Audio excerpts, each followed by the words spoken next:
¿Qué tal? ¿Cómo están? Muy buenas noches. La abstención alcanzó ayer cifras históricas nunca vistas en la nueva farsa electoral cubana. Parece que esta vez ni la represión ni la imposición a los candidatos ciudadanos a votar en comicios municipales totalmente amañados, sin oposición a los candidatos del régimen y convocados por el castrismo con el único objetivo de dar su dictadura con un falso proceso democrático ante la comunidad internacional, han podido imponerse a esa gravísima crisis generalizada que castiga a los cubanos. Un 31,5% de los electores ausentes dijo claramente no a la dictadura, a la falta de derechos políticos, al partido único, a la miseria, a la represión, a los continuos apagones y a la falta de libertad que los asfixia. El régimen está cada vez más entre las cuerdas, pero continúa culpando a otros, como es habitual, de los males que ellos mismos provocan. Mientras Díaz-Canel, el títere de turno, regresa a casa como el hijo pródigo tras mendigar ayuda durante su periplo internacional por Rusia, China, Argelia y Turquía. Una delicia de viaje de la marioneta del castrismo a la cuna de la intolerancia comunista que volvió a los brazos de Raúl, y no sean mal pensados, gritando a los cuatro vientos lo feliz que está por el amor, sobre todo de China, que todos los anfitriones han demostrado al heroico pueblo de Cuba. Díaz-Canel, que había anunciado la búsqueda de soluciones a la crisis electroenergética y la deuda como principales objetivos de su viaje, consiguió petróleo y una planta fotovoltaica de Argelia, el aplazamiento de la cuantiosa deuda con Rusia tras bajarse los pantalones ante Putin y algunas promesas de inversiones turísticas en Turquía, después de arrodillarse también ante el implacable Erdogan intentando incrementar los vínculos económicos y comerciales entre ambos países.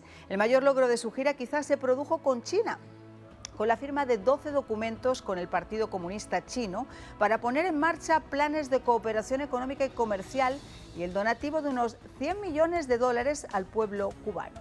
Una suculenta cifra que, según el usurpador de la presidencia cubana, será para atender las necesidades del pueblo, pero que, en vista de la prioridad que supone ese pueblo para este régimen de caciques comunistas Visaoro y Chanel, se abren apuestas para ver en qué cuenta corriente de estos parásitos zurdos termina el donativo.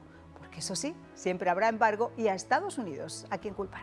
Quiero presentarles ya sin más dilación a nuestros invitados. Se encuentra con nosotros Sebastián Arcos, director asociado del Instituto de Estudios Cubanos de FAIU. Muchísimas gracias por acompañarnos. Y también Andrés Albuquerque, analista político. Gracias, Andrés, por acompañarnos. Buenas noches, gracias a ti. Comenzamos, si te parece, con Sebastián. Y la pregunta del millón es lo que ha pasado en estas elecciones municipales en Cuba, donde el abstencionismo y la ausencia de la gente ha gritado por ellos mismos no a la dictadura y no más a esta farsa. Es una demostración más, una evidencia más de la descomposición del régimen y de la falta de legitimidad política con la que cuenta. La gente simplemente no quiere seguir jugando el juego tradicional de hacerse lo que apoyan y hacerse lo que votan. Todo el mundo sabe que eso no tiene absolutamente ningún resultado, que el proceso entero es falso, pero la señal importante es la abstención, la cantidad de gente que simplemente se quedó en casa. Y yo creo que no es sorprendente que esté ocurriendo eso de nuevo. El régimen cada vez cuenta con menos legitimidad política, y esa es la evidencia más clara de que esto está sucediendo. Y de alguna forma es como que se vuelve a reincidir en ese mensaje después del 11 de mayo, del 11 de junio, donde la gente salió a las calles venciendo precisamente eso, el terror que propiciaba ese régimen represor. Ahora la gente, por más imposiciones que le han hecho, ha dicho, ¿sabes el qué? No, 31,5% ha dicho, no, me quedo en casa. Mira, todo lo que hemos dicho por la tarde, cuando hablé contigo en la emisora, lo que dice el amigo Sebastián, que aprovecho para saludarlo.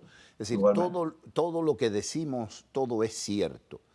Pero a mí lo que más me llama la atención es la estulticia de esta junta militar. Porque bastaría decir, señores, pero ¿de qué se maravillan? En los países normales vota muy poca gente. Eso quiere decir que estamos en democracia. A mí me contaron que en la primera elección de los sandinistas, cuando ellos ganaron, y es verdad que ganaron, cualquier boleta que tenía un problema, la desaparecían, para que la ventaja fuera no tan amplia, no tan abrumadora, y dar idea de país democrático. Joaquín Balaguer, el dictador de guantes de terciopelo de la República Dominicana, también hacía eso. Y cuando le preguntabas por qué, dice, es que si no los yanquis me van a decir que soy un dictador. Entonces ellos podían haber adaptado la narrativa. El problema es que ahí ya no hay ni siquiera narrativa. No, no lo hay. No hay nada, está exhausto. Ellos están locos robando con sus pasaportes extranjeros listos porque saben que se van a poder ir y que Occidente va a ser cómplice. Ya tienen sus sueños puestos, los que podrán escapar. Los infelices que quedarán atrás serán los que pagarán los platos rotos, como siempre en todas estas cosas en el mundo.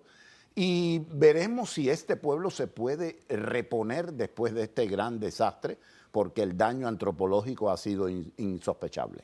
Y fíjate, aquí hay varias cosas que llaman la atención, ¿no? Una, y lo estábamos comentando con nuestra productora, que anterior a esto, siempre el régimen decía, se votó en un 99%, la gente votó 99.8%. Es la primera vez que han dado cifras así, un 64% de gente que ha votado. Eso ya significa un cambio, significa no solo el cambio de la retórica, sino la aceptación de algo que se les viene encima y que no van a poder de alguna manera contener. Otra es, y no quiero ser crápula, vamos a ver qué pasa en este año con la salud de Raúl y con Raúl, porque ¿será que muerto el perro se acabaron las pulgas, Sebastián? El destino de Raúl es importante porque Raúl es el líder que queda de esa revolución original y que cuenta todavía con parte del legado caudillista de su hermano Raúl. Perdón, Fidel. Raúl es, hoy por hoy en Cuba, hay pocas dudas, el intermediario entre facciones dentro del Partido Comunista, dentro de las Fuerzas Armadas. Sabemos que hay conflictos de ambos lados y esos conflictos no han salido a la superficie, no podemos identificar esas fricciones, quiénes son, precisamente porque Raúl continúa siendo el líder indiscutible que queda y sigue siendo el intermediario entre estas distintas facciones. No hay dudas de que esto está sucediendo. Es histórico, además, cuando vemos lo que sucedió en otros países comunistas que ya no lo son. La historia se repite y hay un patrón de evolución dentro del totalitarismo que se repite.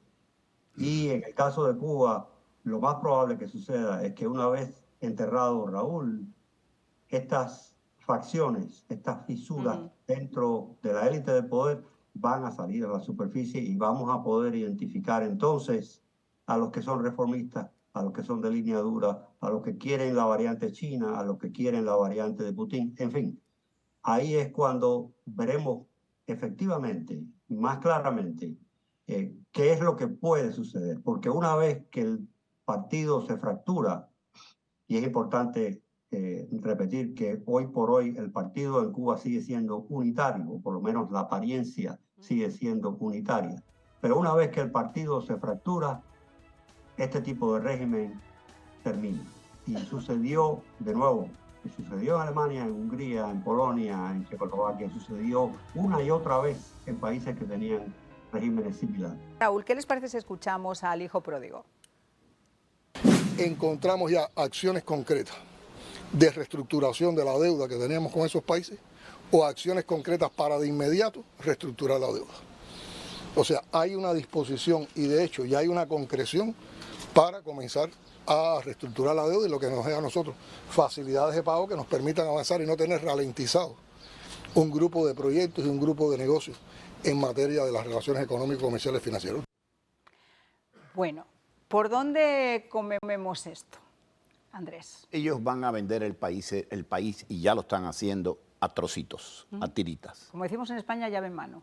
Llave en mano. ellos no pueden pagar, porque en Cuba no se produce nada, nada, absolutamente, ni sentimientos. En Cuba se acabaron hasta las lágrimas. Cuando un cubano llora, está a crédito a alguien que le prestó esas lágrimas, porque ya no tenemos ni los lagrimales. Entonces, cuando un cubano de la isla, quiero decir. Entonces, en esa situación, lo único que le queda al régimen es hacer lo que está haciendo. Calladamente, sotoboche, sin hablar con nadie, están vendiendo el país. Este regalo chino me huele a que les regalaron un par de islitas, un par de cayos, un puerto. Bueno, mira lo que está haciendo en Bolivia, por ejemplo, China ahora, que ya se sabe que está inmiscuyéndose dentro de la sociedad civil, incluso en la propia política, para lograr alcanzar llevarse el oro de Bolivia. Seguro, y lo está haciendo en África, donde tú sabes que tiene acuerdos draconianos. Sería tema de otro programa, pero yo me pregunto qué va a pasar cuando surja un Idi Amin Dada y le diga, mira, yo te debo esta vida y la otra, pero si tú quieres cobrar, ven a buscarlo y no te voy a pagar nada, ¿y qué va a hacer? Pero bueno, eso sería problemas de otro programa. En el caso de Cuba, el régimen no se puede permitir un diferendo con China. No se puede permitir un diferendo con Putin. No se puede permitir ni siquiera reprimir a cuadros medios altos del partido, porque yo te decía que todos los pétalos de esa fábula de la niña de los pétalos y los milagros los consumió con el fusilamiento de Ochoa, la causa 1, la causa 2 y los dirigentes que después defenestró.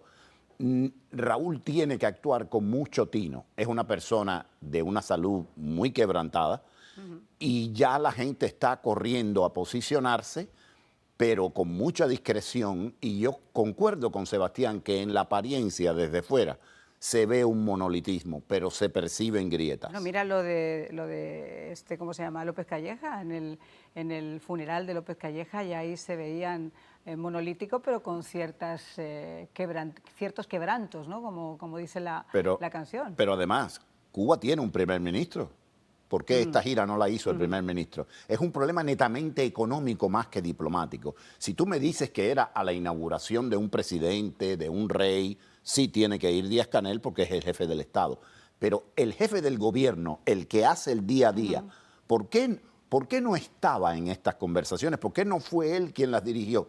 Y yo lo que pienso es que Díaz-Canel se lo está quitando de arriba. Se lo está quitando totalmente de arriba, y esa es la razón por la que viajó con los ministros, pero terminó cerrando supuestamente él en su propia persona, y por eso hace esas declaraciones, este tipo de acuerdos. Pero vamos a escuchar también qué fue lo que dijo Alejandro Gil, el ministro de Economía, por llamarlo de alguna manera, y Planificación. Como parte de las conversaciones también con el presidente Xi Jinping, trascendió un donativo de la parte de China hacia nuestro país en el orden de los 100 millones de dólares que utilizaremos, por supuesto, en prioridades de nuestro pueblo para las cuestiones más básicas que están vinculadas con nuestra población. Nuestro presidente explicó la situación que enfrentamos, hubo comprensión por la parte de China y vamos a ir acercando posiciones en función de que podamos encontrar fórmulas mutuamente aceptables para reordenamiento y reestructuración de las deudas, y en ese sentido, bueno, que fluyan los créditos también que están asociados a nuevos proyectos de inversión china en nuestro país. Bueno, ya ven ustedes que el donativo se hizo para el sufrimiento del pueblo cubano, y no es en vano que yo decía en qué cuenta corriente va a terminar, entendiendo cuán les importa a ellos el sufrimiento del pueblo cubano. Sebastián, lo que estábamos hablando con Andrés, no sé si tiene sentido para ti, porque anunciar está muy bien, pero lo que sí se sabe por el momento, lo que ha trascendido, es que, por ejemplo, en el caso de Turquía, donde intentaron hacer varios acuerdos comerciales y económicos, igual que pasó en China, donde se han firmado 12 supuestos memorándums, pero no se sabe cuál es el contenido de ellos. Al final lo que sí se sacó es que serían como 40 empresarios los que estarían interesados en el sector turismo. De momento nada más. No, el problema es que ellos tienen que dar buenas noticias. En esta situación de crisis permanente y dramática, no les queda otro remedio que dar buenas noticias. Los resultados concretos de este viaje son bien pobres. 100 millones de dólares es una enorme cantidad para un individuo, una pero limosna. no para un país. Para un país es una gota de agua en el mar. Por ejemplo, el problema energético de Cuba no se resuelve con petróleo. Cuba puede comprar todo el petróleo ruso que quiera. El problema es que las plantas de generación de electricidad hay que botarlas, no sirven para nada. Y eso cuesta muchísimo más que 100 millones de dólares. Estamos hablando al nivel de 5 a 6 mil millones de dólares la recuperación o la construcción de esa base energética en Cuba. El problema fundamental es que ellos salieron con el sombrero en la mano buscando desesperadamente, porque está claro que es una movida desesperada, y lo que trajeron fue migajas, porque a fin de cuentas lo que está buscando el régimen cubano es un patrón como la Unión Soviética en sus buenos tiempos, un patrón como la Venezuela de Chávez en sus buenos tiempos, y eso ya no existe. Los rusos no pueden ocuparse de Cuba de la manera en que la Unión Soviética se ocupó de Cuba. A los chinos no les interesa, porque los chinos están en este mundo haciendo negocios, aunque tengan al Partido Comunista y a la ideología detrás. A ellos hay que pagarles. Y Cuba, por suerte para nosotros, y no para los chinos, no tiene el tipo de recursos naturales en los que China está interesado. Pero tiene quizá esa parte geográfica, ¿no? O esa parte geográfica dentro del continente latinoamericano que puede llegar a ser un puerto de entrada también para China y para Rusia. Ellos ya han anunciado ejercicios militares, ellos ya han entrado con bases en Venezuela, lo han hecho también en Nicaragua, Cuba, por supuesto, siempre se ha sabido de esa cooperación, pero ¿no estarían de alguna forma también tratando dos cosas? Por un lado, volver otra vez a su ruta de la seda, a la planificación de su famosa ruta de la seda, que podría llevarles a la hegemonía, a quitarle la hegemonía a Estados Unidos por un lado, y por otro lado estoy hablando del caso de China. Y por otro lado, entrar en Latinoamérica precisamente en la puerta de atrás de Estados Unidos, y esa parte geopolítica sí puede ser importante. Sí lo es, y de hecho China lleva muchísimo tiempo entrando por esa puerta trasera en América Latina, en países que pueden generarle a China recursos importantes. Claro. Bolivia, por ejemplo, es uno de esos países.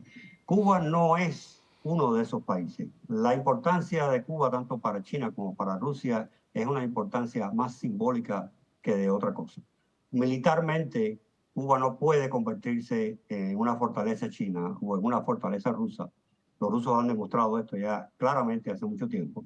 Puede que hagan una maniobra militar, puede que le manden municiones aquí y allá. Por cierto, no serán municiones rusas, porque los rusos están comprándole municiones ahora mismo a Corea del Norte, porque se le están acabando las municiones.